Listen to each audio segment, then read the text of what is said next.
how's it going? It's Jessie from Jessie Marie Does Stuff here on FlossTube, and I am coming to you on this Wednesday, July 17th, 2019, with my next update video. Here we are, just about a week later, and I have a lot to talk about. A lot of things, and not a whole lot of time to do it in. I expect we're going to get some weather this afternoon. It is mad hot. It's hot. Like, ugh. Let me pull this up because it's fun to talk about. And I know we shouldn't talk about the weather, but it's currently 92 degrees. We are at 57% humidity, and it feels like 103 outside. Ugh. It's soup outside. Absolutely soup. And it's supposed to get hotter by the weekend. So yeah, yay, summer. Is it fall yet? Let it be fall. I'm done. But nonetheless, here we are. So I have a lot to talk about and not a lot of time to do it. Okay, so what do we have to talk about today? I've got some projects that I have worked on. Once again, we are up to 4, so that's pretty good.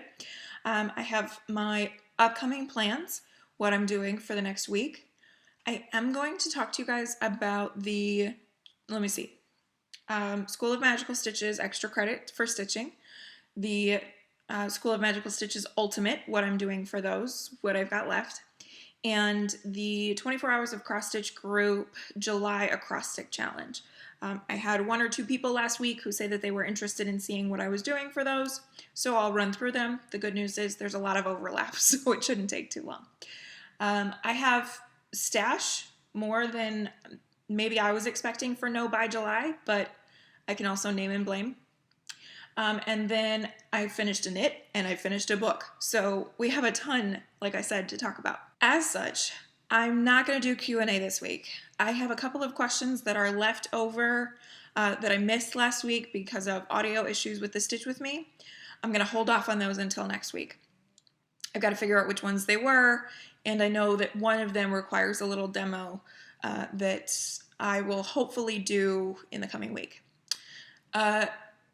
There are a few questions from last week's video. I did actually answer those questions in the comments, but I think maybe 1 or 2 of them deserve talking it out here on video, and so I'll just hold off on that until next week.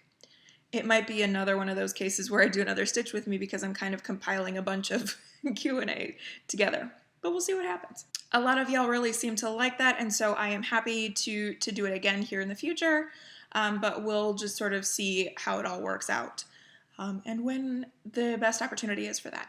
So enough with the pre-update ramble. Let's get going, and I will start showing you some works in progress. This is going to sound a little familiar. Last time I was working on In This Moment, and I was working on it for homework amongst a whole bunch of other things. I'm actually going to show that to you last, though, because I'm currently working on it, and so it just makes more sense in the timeline to show you that last. So the next project that I pulled out was my other project for homework, and as we talked last time, that was Rose Fairy by Joan Elliott. Last week we had to pull 2 projects, number 1, 2, and or 12, from our WIP album and put in 500 stitches to represent 12 Grimald Place. This is my project number 1. So I pulled her out to put in 500 stitches, and I didn't want to. I wasn't feeling it. I wasn't in the mood. I had done some really great work on this project earlier in the month, and so I was ready to take a break. But Kat and Vicky had other plans for me. So I pulled this project out on, I believe it was Friday by the time I got to it, and I did my 500 stitches on Friday. I got it done all in one day just so that I could put it back to bed. So here is where she is now. This is on a 28 count Lugana in Confetti by Picture This Plus. And the progress I made, 500 stitches doesn't equate to a lot. I mean, I'm not doing skin anymore, so it equates to more real estate than it used to, but in the grand scheme, 500 stitches got me, let's see, the hair here, and it got me the rest of this flower, And this flower started, maybe you can barely see that, that's in really pale shades. And then we have the ribbon here that I carried down pretty far, and some more leaf work. These flowers are relatively simple, but I think there are 4 colors of green, and it's maybe 5. They're really used sporadically, so it's kind of a little bit of jumping around confetti stuff going on. Not true confetti, to be sure, but nonetheless. So I'm pleased that I got the additional 500 stitches in her this month. I think it put me over 3,000 stitches in the month of July, which is great. I'll take it. I just wasn't in the mood for this anymore. I was really looking forward to some linen stitching, and she was getting in my way. So I made sure to go ahead and get that finished up on Friday. So that's where she stands, and she will hopefully go back in the projects until August. But we'll see. We'll see what shakes up.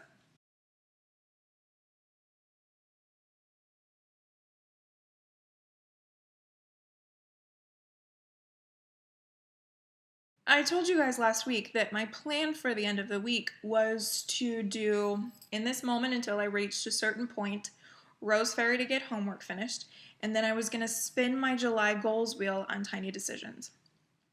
So Danny and I went out to dinner on Friday, and I actually had him spin the wheel, and 3 times in a row it pulled up a project, the same project, 3 times in a row, and I didn't feel like it. I didn't want to work on that one, and so he was like, you can't be pleased. You're going to have to choose on your own. So I think that the reason that I didn't want to work on that one is because I had 2 that I really wanted to work on, and I just wasn't about to let fate not let me have one of those. So the 2 options were Halloween at Hawk Run Hollow, which I am super, super looking forward to working on. I'd like to get that block finished. I'd like to get going on block 4, etc., etc. So that was option 1, plus Saturday was Dark 13 stitching. It would have worked out great. The other option was to work on Forever and Ever, because July 13th is the date that my grandma passed away. She died on July 13th, 1998. And last year, which was the 20-year anniversary, I started Forever and Ever on that specific date. Cardinals and Blue Jays were her favorite. I've told you guys all this. And so I just thought, okay, well, it's July 13th, so maybe I want to work on that. Put it to a vote on Instagram, and the overwhelming majority said Forever and Ever. So here is what that project will look like finished. And this is the Weeks Dye Works linen and Weeks Dye Works threads version. I am, of course, not doing that. Cottage Garden samplings. Yes, Songbirds Garden Series number 1. Mine is on a 32 count Belfast linen in Vintage Winter Sky from Lakeside Linens, and this is going to show up so much better on camera than it does in photograph, which I am so excited about. Oh, it's still kind of washing out a little bit, but it's closer.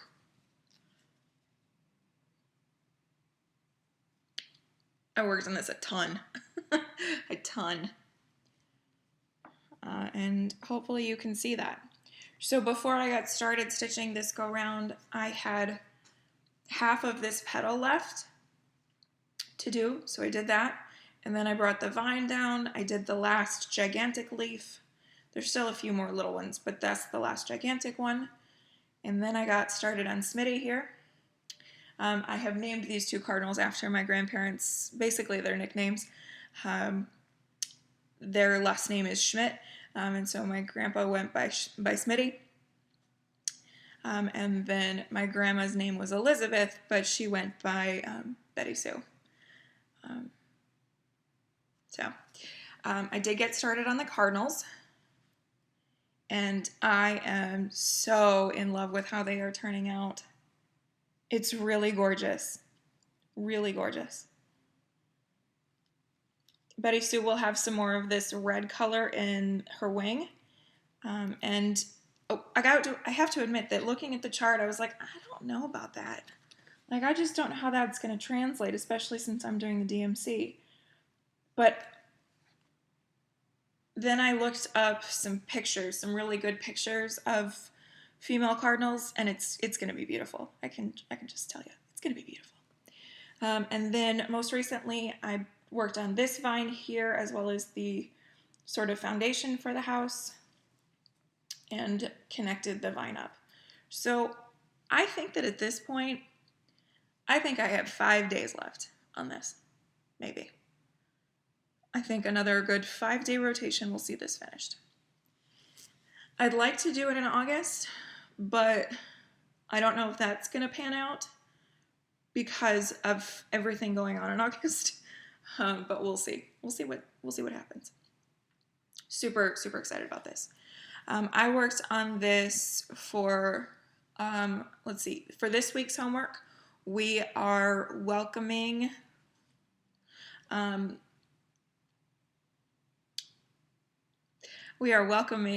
Professor Umbridge. I hate her. And so we have, I think, a total of 5 tasks related to the things that she likes and is interested in. And one of them is a designer who that starts with a letter found in the word strict. And this is by Cottage Garden Samplings. The C is found in strict. So I worked on it for that. I also worked on this for 2 ultimate tasks. The first is that Lily and James start dating in their 7th year. And so I thought a design based around love plus flowers. Yep, okay, that will fit. And then because I couldn't stop, I wasn't ready to put this down, I decided to apply it to the 7 prisoners at Malfoy Manor. And the rationale I gave is that this is a house and a manor.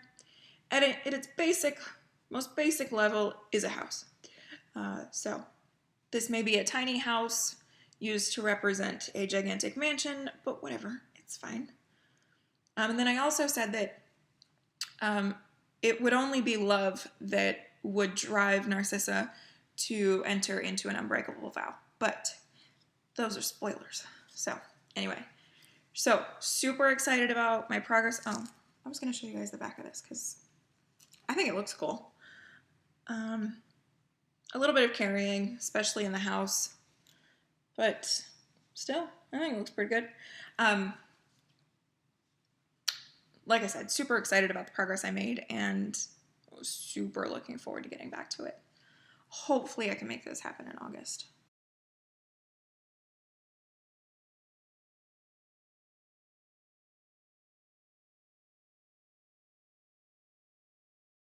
I told you guys last week that after I reached my goal on whatever project I spun, I was going back to In This Moment.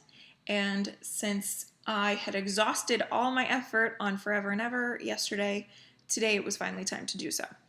So back to In This Moment we go.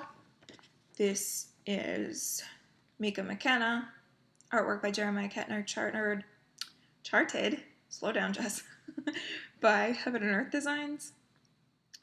I call her Mika McKenna for what I hope are obvious reasons. And so here is the progress that I have made. I think that I worked on her, let me see, Wednesday I did a total of 100 stitches. And then Thursday I did closer to 800. And then another 400 this morning, getting back to her. Fabric is 25 count cream Lugana from Zweigart. I stitched my HAEDs 1/1 full cross. And I mean, what more can I say? I'm enjoying it. I am finally out of the transitional blocks, at least for the top of the flower.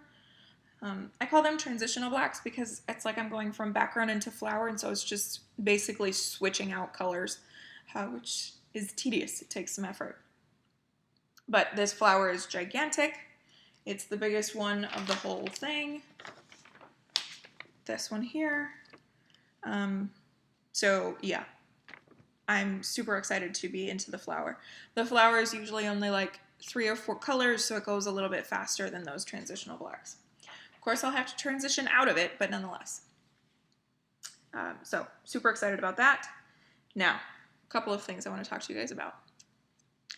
First of all, the big news that I didn't even realize last week. I'm under 200,000 stitches. Finally.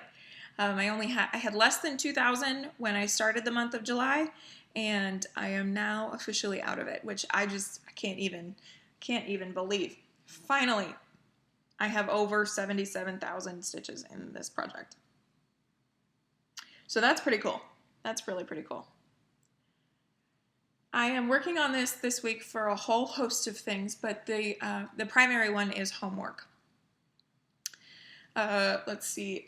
I told y'all about the sort of purpose behind this week's homework. So for task number 1, it is to put in 200 stitches in pink, and those stitches have to be pink floss. It has to be pink thread. And so I decided to apply this to that. Could I have pulled out Rose Fairy? Yep, but y'all heard me. I wasn't in the mood. And this flower has got some hot pinks and some fuchsias in it, so I figure that would work. Here's where the title is going to come into play, though. Work smarter, not harder. Or in my case, work harder, not smarter. So I have this pegged for 200 stitches of pink. And I'm going to show y'all this rather quickly. You will see that I don't highlight my HAED charts. I don't highlight these at all. But you can see here where I have done some highlighting in pink. That's to highlight my pink stitches so that I can count up to 200 of them. I wasn't just going to stitch the pink and then go back and fill in the purples and whatever else, but I was completing the stitches as I went. Now this week in homework, if you don't have a project to meet whatever the prompt is, you can do double stitches. You get fewer bonus points at the end of it all, but got to make it work somehow. So that would be 400 stitches per task. So I have now done 400 stitches. I have done 182 stitches in pink. So I am, in essence, going to do 500 total stitches to get my 200 stitches in pink. When I could have just done 400 penalty stitches and it would have been fine. Ugh. I didn't realize that it was that severe until I got to the end of this block and I was like, I don't have enough. And then I did the first row here and I was like, maybe that'll do it. Nope, not enough.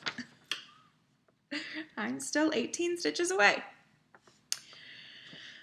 So that's fine. It just means that this project is going to get a little bit more progress than it was necessarily supposed to. I shake my head at myself. I also have this project picked for 2 other tasks, but I'm already choosing to do penalties for those. One of them is the kittens or cat. You can do singular cat and it can be adult. It doesn't have to be kittens. But I can't find any cats in my projects. So I just decided to take the penalties. I could have, like, Prairie Schooler alphabet, K is for kitty. I could have made that leap, but that's on another panel of fabric, and so I don't know. I just decided to take penalties. It's fine. And then for teacups or teapots, they also said tea leaves would work. I don't know. I guess I could have made Forever and Ever fit for that because there's leaves there, but I had already picked this to do penalties, so I'm just going to do that. For the first time ever, I'm taking the shorter route, the fewer points route with Magical Stitches homework for the first time in 7 months, but that's fine. Got to make it work for me. I've got, as I've said for a couple months now, more goals than time. So there's that. And I am thrilled with the progress. So by the time homework is said and done, that will be 1,300 stitches. And I know that I said my goal was 1,200 before I switch, but I'm just going to take that extra 100 and get homework done. I really hope to be able to do that by Sunday. Because I have another task for homework to do on Sunday. So we shall see what happens. The thing is that this weekend is family reunion, and so I'm probably not going to get to stitch either Friday or Saturday. But we'll see. We'll see what happens.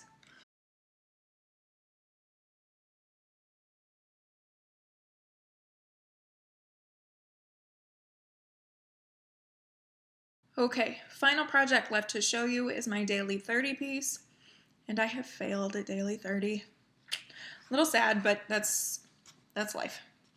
So this is Stone Street Stitchworks, Fireworks on the 4th. I am supposed to work on this for 30 minutes every day, and yesterday I didn't. So I'm going to continue regardless. I may not get any credit for it, or I'm not sure if that group does partial credit or what. But anyway, so this is a total of 2 hours worth of work since we last spoke. Last Wednesday, Thursday, Friday, and then this Monday. And so I'm still really excited about the progress. So the center is almost done. I could have finished that, but I thought that I've only got a little bit left of the red on the firework here. It's just on the outside of these blue motifs, so I'll just wait until I get those blue motifs done to do that. But the blue inner border is done, and then I came up here and started working my way that way. I'm getting pretty good with that directional business. So yeah, what can I say? I love it. This fabric is 32 count Belfast in Beach Walk from Under the Sea Fabrics. And the threads I'm using here are the DMC Etoile, 816, 820, and then Petite Silk Lame Braid SP02 in white for the white parts there. And so you can see a little bit of shimmer going on. As I said, I'll continue to try to work on this for 30 minutes every day. Friday might be a miss again, just because we're getting up early. Got to go to the DMV. Thoughts and prayers appreciated. So yeah, love it. I do still very much love this, and I'm still optimistic that I can get this done this month. So we'll see.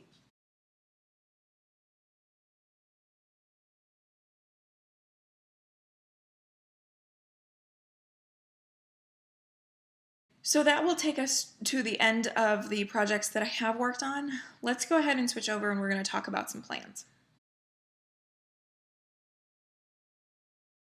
In plans, let's start with the immediate stuff first. I told you about, I believe, 4 of the 5 homework tasks for this week. And for another of the tasks, it is to stitch on a design where the design itself starts with a letter found in the word rules. And so I decided to go with Summer Sampler by Kooler Design Studio. This is a design that I already had plans on pulling out this month, and so why not make it fit for something else? So that is what it will look like finished. I haven't worked on this in so long. I cannot tell you how excited I am to get back to it. Ann P keeps tempting me with it, so it's my turn. This is on 32 count Belfast in cream from Zweigart. I started this during Mania 2017, and I am so stoked to get to this. So stoked. So I am probably going to work on this full coverage section here. Yeah, with the lighthouse and the water. Yeah, I think that's what I'm going to start with. So that's going to be for homework. So my intention is to hopefully finish up in this moment on Sunday, get to this on Sunday. I have it pulled for some other things that I'll talk about here in a second. Work on it until that goal is reached, and then go back to in this moment. So once again, I'm going to miss out on my spin situation, but that's okay. So hopefully I can get back to in this moment by Tuesday. I'll be working on that next week. Looks like I'm going to be back to 3, maybe 4 projects in a week, which is okay. That's not bad. So those are my immediate plans. All right, now let's get talking about all of the events. So many things, so many events. Okay, so let me pull up my notes here. I'm probably going to be referring to my phone because that's where I keep track of everything. And we're going to start with the 24 hours of acrostic challenge.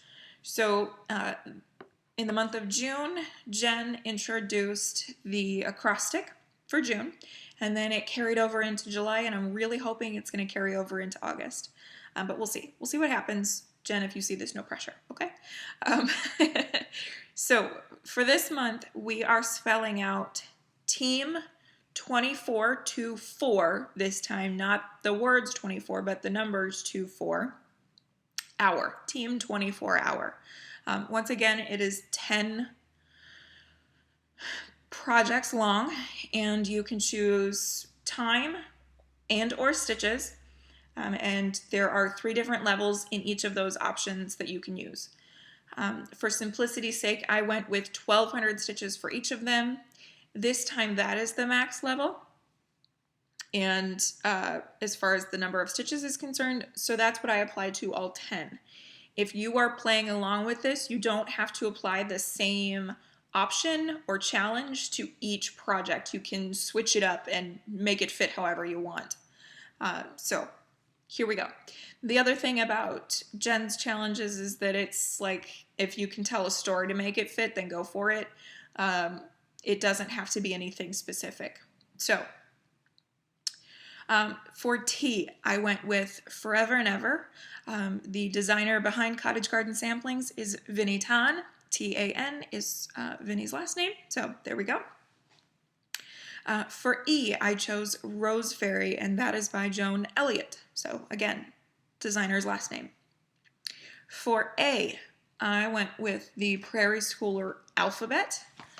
And so I'm just going to work on C is for cow for this. I don't think 1,200 stitches is going to see this finished, but that's okay. This is on 40 count Newcastle in Platinum from Zweigart. And this is where I will be starting from. You saw this not too long ago. But yeah, I've got to finish some things. I need to just finish some things in there. So there's that. This was pulled as one of my WIPCO projects for the month, and so I'd really like to be sure I get some time in on it. Okay, let's see. All right. M, 2, and 4. All 3 of those I applied to in this moment. So for M, I call the project Mika McKenna. And it's also the designer behind Heaven and Earth Designs is Michelle Sayeda, so that works. For 2, I also chose in this moment. There's a couple of reasons. There are 2 swans. There are 2 hands. There are 2 boobs.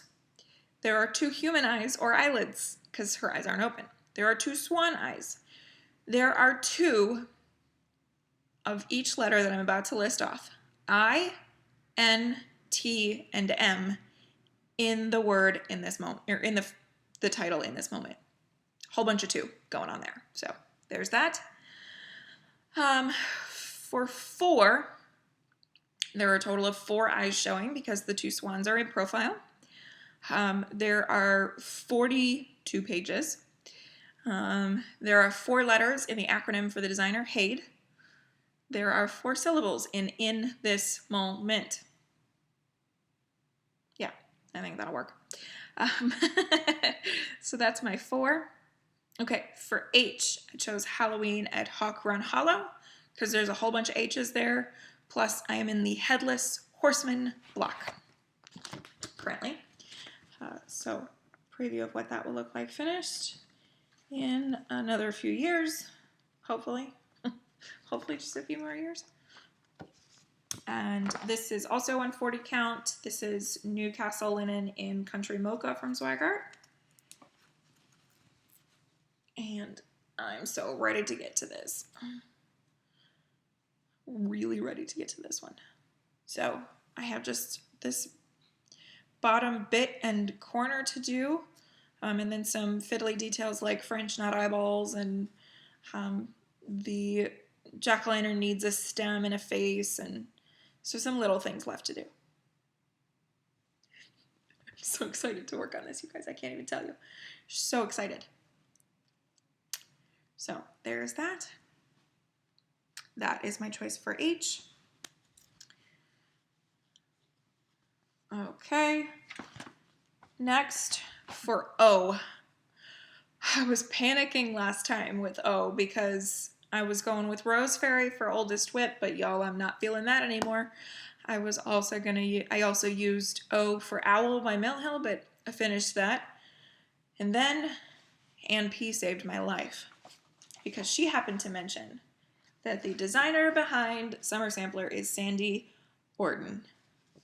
And so, Anne, thank you for saving my life. So this is my choice for that 1200 stitches. Summer Sampler. As I said, it's already coming out this month. Okay, and then for you, I am doing Haunted House by CloudsFactory. Y'all just saw this last week, but that's okay. I will go through it again. And this is, so first of all, there are 2 U's in the title, Haunted House. This is also an umbrial fabric by Under the Sea Fabrics. So, 32 count Belfast linen, 1200 stitches will get me well on my way to my page 4 goal. This was my other Whip Go project for the month. So, again, trying to be sure I get at least 1200 stitches in on that. So there's that. And then R, I went with Rose Fairy because the title starts with R. So some of these are real obvious and some of them are a little bit more vague. Okay, so that covers those. I am currently halfway done with that one. I still have one more in this in this moment to do for that. Okay, next, let's roll up to School of Magical Stitches. And we are going to go to the Ultimate Stitching Challenge. So I now have 5 of those left, and I am hoping to knock them out relatively quick-like. Okay, so I'm just going to list off what they are. I don't know which number they are or where they land, but I just thought that I would go through and show you guys what I plan to do for those. So there is the 7 Potters battle, in which 6 people drank Polyjuice Potion and made them all look like Harry, and then they tried to fly, and just to try to protect Harry from imminent attack. And this took place in the summer of the end of July 1997. So I'm going to work on this summer. Fortunately, this can overlap with School of Magical Stitches, so no worries there. So that'll work for that. Summertime. Let's see. For Secret Passages to Hogsmeade, I chose Haunted House by CloudsFactory because one of the passages leads from the Whomping Willow. We'll just call that the mini Whomping Willow or the baby Whomping Willow. And leads to the Shrieking Shack, which is in essence a haunted house. So there's that. The Gryffindor Common Room is found on the 7th floor, and so I am working on In This Moment for that because the Gryffindor Common Room is guarded by a portrait of the name The Fat Lady. In This Moment is my biggest girl and also a lady. So there goes that. And also technically a painting just converted to cross stitch. Okay. Okay, this one's kind of lengthy. Dumbledore puts out 7 lights on Privet Drive. I went with Halloween at Hawkhorn Hollow. And the reason I chose this is that Harry arrives at Privet Drive on November 1st, the day after Halloween in 1981. This also happened at nighttime, and there are several night scenes here. 1, 2, at least, maybe 3 nighttime scenes. So there's that. And then Ann P. told us all that a privet is a tree, and there are a whole lot of trees on this one, specifically in the block that I'm working on, but also here and down here, lots of trees. So that is my plan for that task. And then for Harry and Neville are both born in the 7th month, the month of July. And I said that despite the fact that the 4th of July is an American holiday, this is a British story. July is July no matter what, which is summertime in the Northern Hemisphere, and I'm working on fireworks on the 4th for that project. So there is that. That is going to do it for the ultimate. Okay, now let's get to the extra credit for this month. And for that, I have to go to my extra credit itself. Okay. I'm just going to go through these even though I have 6 of 11 done. It's fine. So, task number 1, 500 stitches on your largest whip in this moment. Easy peasy, lemon squeezy, that's obvious. 525 by 529? Yep, that counts. Okay. Next, task 2, 500 stitches on a whip with a feather or a bird on it. In this moment, it's got a couple of big old swans, so there is that. Task 3, 500 stitches on a whip that is a portrait or has a portrait in it. And I took the definition of a portrait to be any person featured, usually shoulders and head only, not whole body showcased. Portrait is any front-facing person. So in this moment counts. So there's that. Task 4, 500 stitches on a whip with a magical creature that's not a witch or a wizard. So we have here Halloween at Hawk Run Hollow, and we have a mermaid in here, and we also have skeletons that seem to be animated of some variety, and also ghosts. So there's that. Plus Mummy and Frank and Dracula could be counted. So there's that. Okay. Let's see. The next one is 500 stitches in a flame color. You've got to pick one of yellow, red, or orange, and those 500 stitches have to be in that color. This was a little scary, but I decided to go with Temperature Balloons by Stitchin Mommy. And in looking at the numbers for the rest of May and June and now into July, I have a ton of red, yellow, or orange, and so I will be able to make it fit. So this is on 32 Count Belfast in Snowdrifts from Hand Dyed by Stephanie. And this is where I'm currently up to. There we go. So with the exception of one block, this entire bottom row is done in this hot orange color. So that will certainly get me very close. And then there's a few days at the start of June that will go over here that is also in that color. So I'm optimistic that I can get that done. That shouldn't be an issue, I don't think. So there's that. Okay, task number 6 is 500 stitches on a project that has a Christmas theme. I went with Forever and Ever by Cottage Garden Samplings because it features a Christmas rose. And that was approved, so good to go there. Task number 7 is 500 stitches on something featuring things found in a forest. Trees, forest animals, plants, what have you. For this, I also chose Halloween at Hawk Run Hollow. So this is going to get a total of 2,000 stitches by the end of the month because the extra credit and the ultimate can't overlap. So I'm going to get this block done. I'm so excited. But there's a bunch of trees, plants, animals, I mean, straight up forest, swamp, nature scene here. So there we have it. Okay, task number 8. 500 stitches on something with a sphere, either something with circles or spheres or glass of some sort to represent the prophecies found in the Department of Mysteries. So I'm keeping this particular project a secret. I have told nobody, except for maybe Danny, what I am working on for my new start in early August. I have a new start planned for August 2nd. I may start it on the 1st, but we'll see. We'll see how it goes. And I plan to work on it at the New Jersey retreat. But I am going to show you 2 things about it. You're not gonna be able to figure out what it is based on these. If you can, then y'all need to stop stalking me.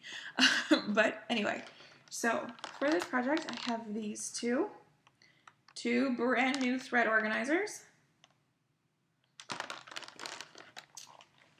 And I'll show you fabric. I've got to get those threads organized before too long here. This is not showing up correctly. This is 32 count Belfast in Night's Watch by Hand Dyed Fabrics by Stephanie, so it's Game of Thrones related. And it's this gorgeous moody blue. It's so not that harsh. It's really quite subtle. It's kind of got some purple undertones to it. It's absolutely gorgeous. I thought I was going to have to buy fabric for this project, but I think this is going to work out. I think this is going to be good. So, if y'all can take that information and figure out what it is I'm working on, good luck to you. But y'all will know a little bit more closer to time. I'm super excited about it. The fabric is a fat quarter, by the way, if any of you are going to attempt that challenge. Okay, let's see here. Task number 9 is to stitch on something with flowers on it for Petunia. I chose Rose Fairy for this project because there are lots of flowers all over it. And then number 10 is to put 200 stitches on a family item, either something like a birth sampler or something that you are stitching for a family member. And again, I chose Rose Fairy for that because I am very likely stitching that for my niece. So there is that. Finally, task 11 is to watch the movie Order of the Phoenix while you are stitching and to show a before and after photo. So that is not project dependent, so I'll do that at some point between now and the end of August. That's the other thing about this, is that I don't have to have this all finished before the end of July. I just would really like to, because it would take an awful lot off my plate before a busy, busy August. Okay, we did it. We made it through the event plans.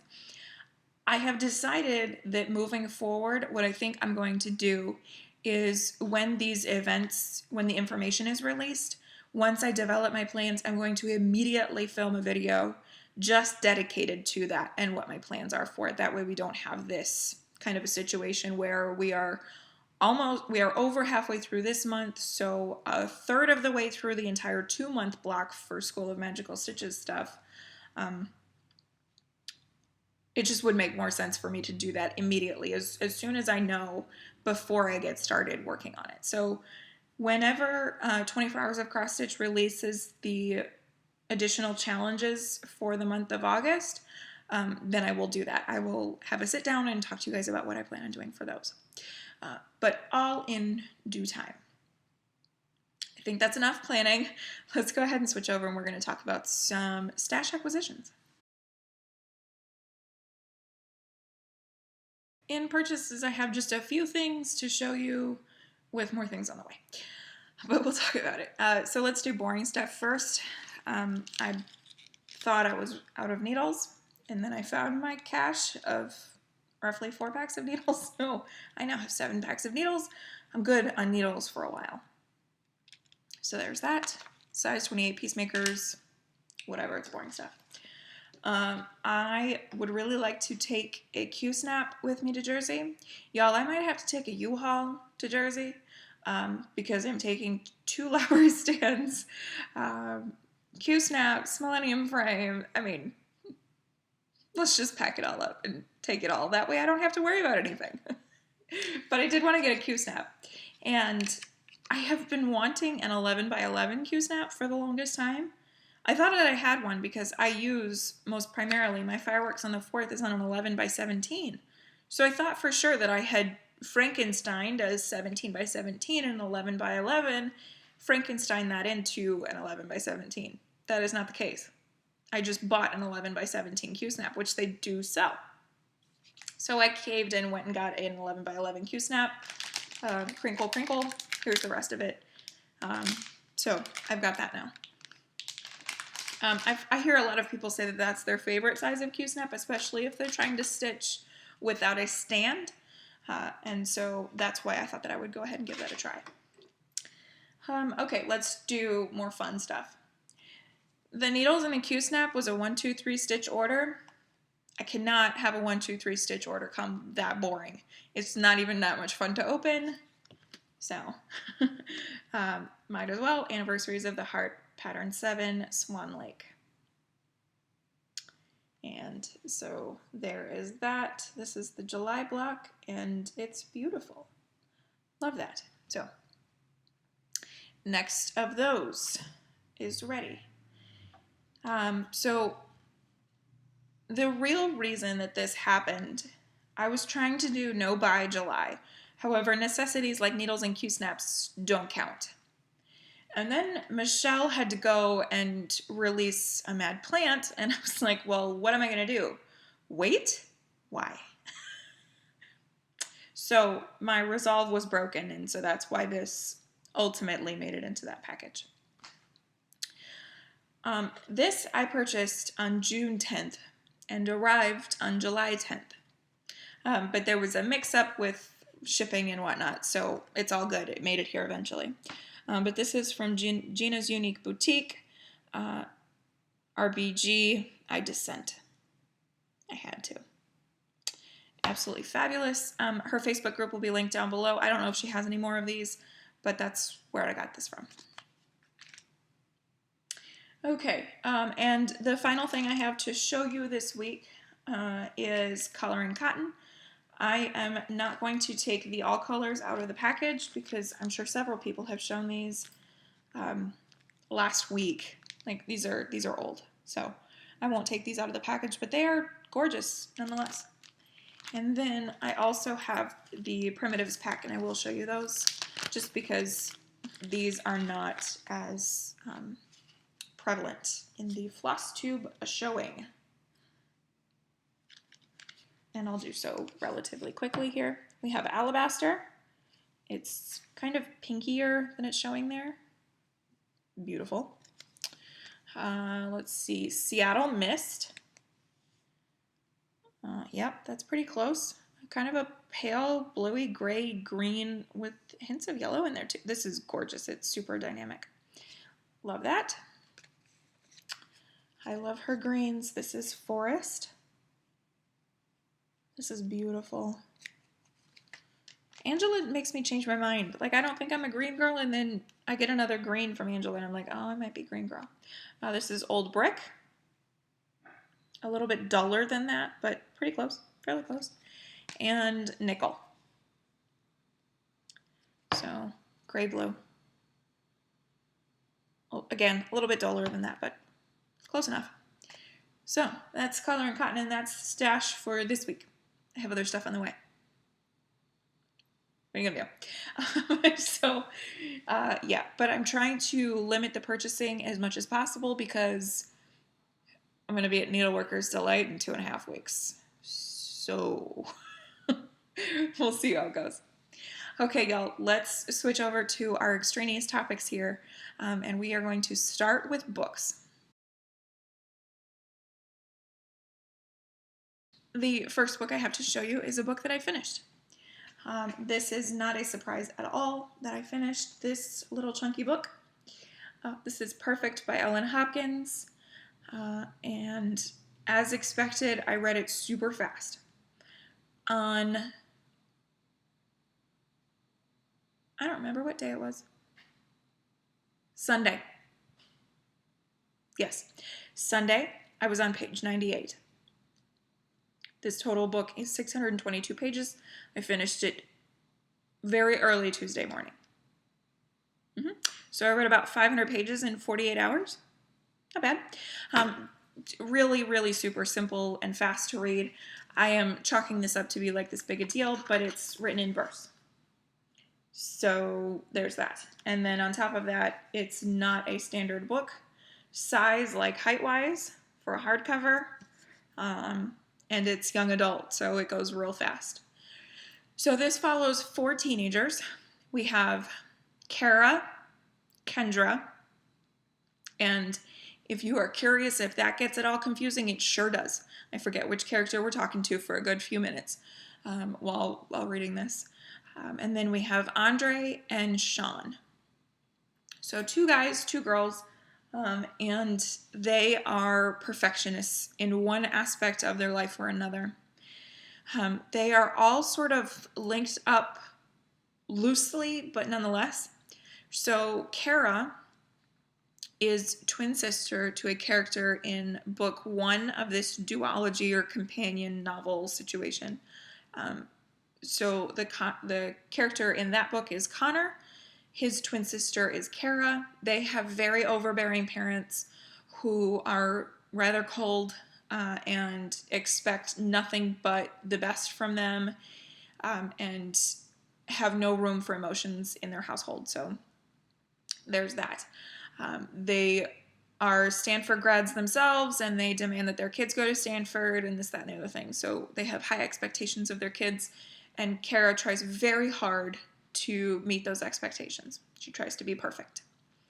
Then we have Kendra, who is she's a pageant girl. She wants to be a supermodel, and she is constantly at a battle with her body to try to achieve a perfect outward image so that she can become this vision that she has of herself as a supermodel.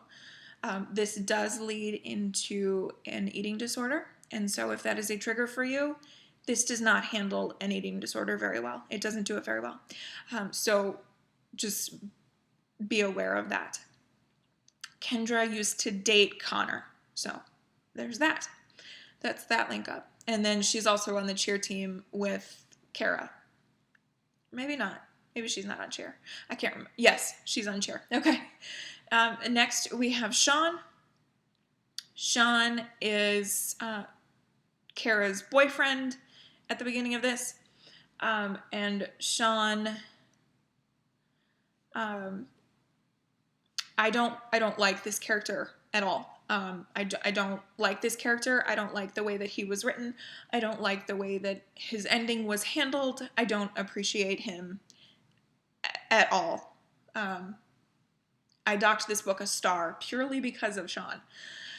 But he is striving to be the perfect ball player. He plays baseball, and he is doing everything that he can to build this perfect life for himself. He wants to go to Stanford to follow his girlfriend Kara there, who he deems to be the perfect girl. And so he tries to mold her into being the perfect future wife kind of a situation. And there is steroid abuse with Sean trying to achieve this baseball perfection, supposedly, and impress college scouts and whatnot. So there's that. And then the final character, Andre, he doesn't go to the same school as everybody else. Everybody else goes to the same high school. Andre is very wealthy. He comes from, his parents are a lawyer and a plastic surgeon. The plastic surgeon, his mom, is doing the rhinoplasty for Kendra. So we have that sort of playing in. And then also Andre dates Kendra's younger sister, Gina, who has an alcohol problem. And Andre strives to be the perfect son, but he's at battle with himself because he is a dancer. He's a very, very talented dancer.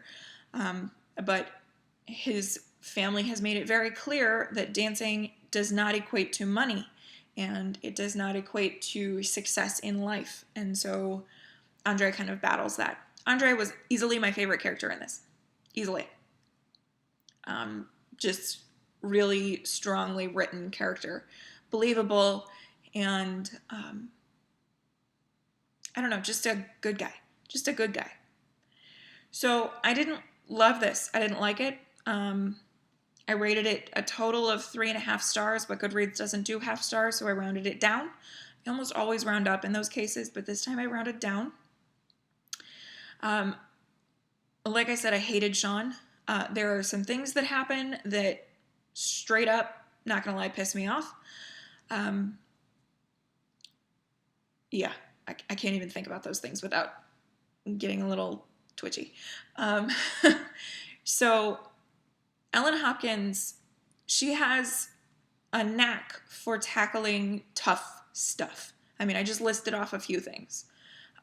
But a few things happen in this, and I'm sure that it happened in Impulse too, but it felt like she was throwing events in for shock value more than actual character development or plot driving or anything like that. Like, it was purely just to shock you.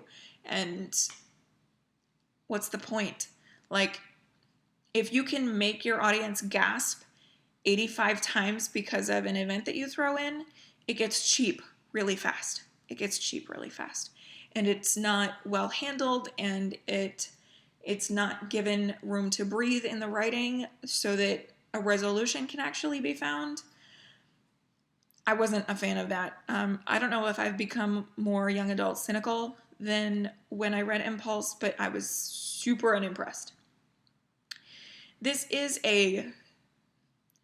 it's listed as a sequel, however, the timelines run concurrently with Impulse. So that's kind of an interesting dynamic. You still don't have to read one to read the other or to read them back to back or anything like that. They're separate in and of themselves. So if you're curious about Impulse, or Perfect, even after I have ranted and raved against it, you don't have to read the other. Listen, Ellen Hopkins' writing is still really strong. Her style is fabulous, and it flows really well. And she does address some tough stuff issues that a lot of other YA authors kind of shy away from a little bit, or are hesitant to address. Now, that is not really the case anymore. YA authors are getting more bold. We have really important YA novels coming out nowadays to address tough stuff facing teens nowadays. But at the time that this was written, and I think it was 2011, it was kind of rare for true contemporary issues to be addressed in fiction.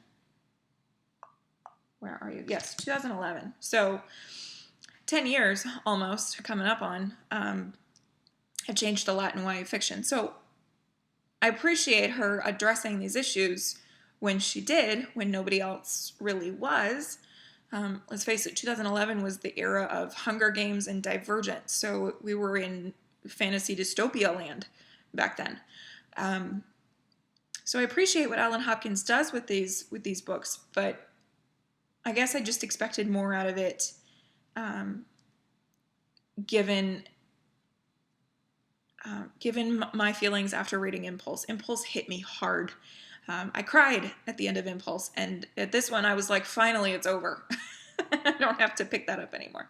So there's that. I would still like to read the rest of Ellen Hopkins' library, maybe some of her newer stuff to see what that's all about, but in time will tell. So there's Perfect. The next book is not a book that I have finished.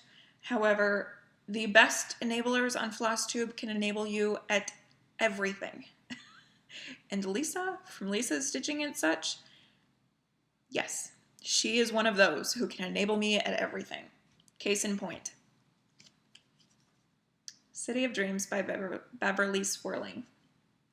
Lisa talked about this book, I'll be honest, I don't know when. I recently caught up with Lisa and watched 6 months of her videos, and it was glorious and amazing and cost me a whole lot of money. But it was wonderful. And when she talked about this book, I just about immediately ordered it. It's kind of hard to find, especially in hardcover edition, which I happen to prefer. So this is about New Amsterdam, which eventually became Manhattan. So this is early Manhattan, and it talks about, I believe, about a pair of immigrants, and one of them is one of them practices medicine, and so this kind of dives into early medicine, which I'm here for. It's going to be gross and I'm about it.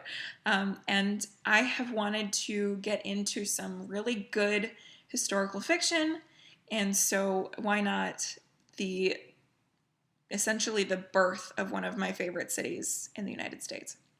So I'm super excited to get into this. I am trying to find a way to make it fit into the extra credit, the reading extra credit. We'll see if I find anything. If not, I'll just read it for fun. And it's also decal pages, which makes this bibliophile super happy. So there's that. I also have a couple of audiobooks that I picked up, but I will talk about them if and when I read them. I may return them, but I was worried that I was going to have some credits expire on Audible, so I snatched up a couple things. So we'll see. We'll see what happens with those. So let's switch over to our final topic for the day, and we are going to talk knitting. In knitting, I have a finish, and I am so excited about this finish. I cannot even tell you guys. So, it was shortly after my last video. It must have been Friday, maybe Friday. I don't know. It doesn't matter. I got to working on my Moonlit path, and I finished it. And I am so thrilled with it. Now, I still have to weave in ends. I've got ends everywhere, and block. But I am so thrilled. It's already big, and it's going to grow. It's going to grow. It's going to be a fabulous winter wrap. I was going to try to get it washed and blocked for filming this week, but then I looked at the forecast and saw that it feels like 103, and I was not putting on a worsted weight shawl with it being 100 degrees out. No. So I did manage to get 5 repeats of the border section, and then 2 more rows of border, a lot like Lisa describes in the pattern, before I bound off. I thought the bind off was going to be really difficult. No, it was not. It was a really easy bind off. It's just a bind off in pattern. So yeah, that was no sweat at all. A part of me kind of wishes that I had done a, what is this called? My knitter friends are going to make fun of me. Y'all, what is this called? It's not coming to me. Okay, well, there's that. I can't remember what that's called. I'm gonna put it down here because I'm gonna search it and find it. Anyway, so I was gonna do that around the top edge because I thought that that's what it was gonna be, but I'm okay with this finish as it is. Plus, it will stretch out beautifully. The border pattern was tedious. It's a jagged 2x2 rib, but it's fine. It's fine, not a big deal. Okay, so this is the Moonlit Path Shawl. It is by Lisa Haynes. She goes by Malia Designs on Instagram. That's Maliha Designs on Instagram. She is known for slip stitch color work, and I have been so excited to knit one of her colorwork patterns. Slip stitch colorwork is phenomenal. If you want to do colorwork, slip stitch is a great way to start. It looks so much more difficult than it is. This is really easy stuff. So there's that, and there's no worry about floats or anything on the back. You don't have to worry about that level of tension. I knit this using 3 skeins of Malabrigo Rios, which is a worsted weight 100% superwash merino blend. My purple is in Purpuras, and you can see the color shifts there. I need to get color catchers because it's going to bleed. It bled on me, like it rubbed off on my fingers while I was knitting with it. So going to need some color catchers because the bare color there is natural, so like no dye. And then the border is done in water green, which is showing up fairly accurately. It's a little bit richer than that. but it's close. It's close. And I am obsessed. So in love with this. I cannot wait to wear it when it cools off. Like, we got to get down into at least the 80s before I can put this on and not pass out from heat exhaustion. So there's that. It's not 100% finished because I am going to do the tassels. So in the pattern, she describes adding a tassel here and here, I believe. Yes, here. So I'm going to do my tassels in the purple and the water green. So I think this is enough to do a tassel. It's probably too much. It's about 17 grams worth of worsted weight. So I think in total this is almost 600 yards. Almost, not quite. I'm so in love. Here, I'll endure it for a minute. It's beautiful. And I am so looking forward to doing another one of her colorwork designs. Slip stitch is fantastic. Oh, that was the other thing I wanted to tell you.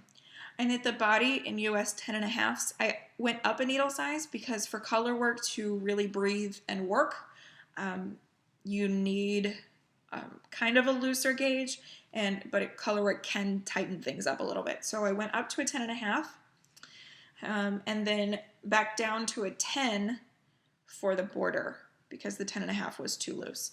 So that's why you're seeing that dip there, partly because of the ribbing that kind of pulls things in. It kind of shrinks things up a little bit. That's why you get, like, at the bottom of your sweaters, you'll get a ribbed hem because it kind of shrinks it all in, shrinks the fabric in. Oh, I almost had it. It's bugging me so much, whatever that is. But part of that dip there is also because of the change of needle size. So anyway, I'm thrilled. I'm so excited. And I cannot wait for fall to be able to wear that. So excited. So since finishing that, I have made the doodler my next really focus project. The problem with the doodler is that I really thought I only had 8 rows and a bind off left. And instead I have like 40 rows and a bind off left. And one of those rows is going to bring up my stitch count to 580. So I am taking that little bits every day, 1 or 2 rows tops, and eventually it'll get done. It might take a while for that one to get finished, but I think that's my next kind of focus.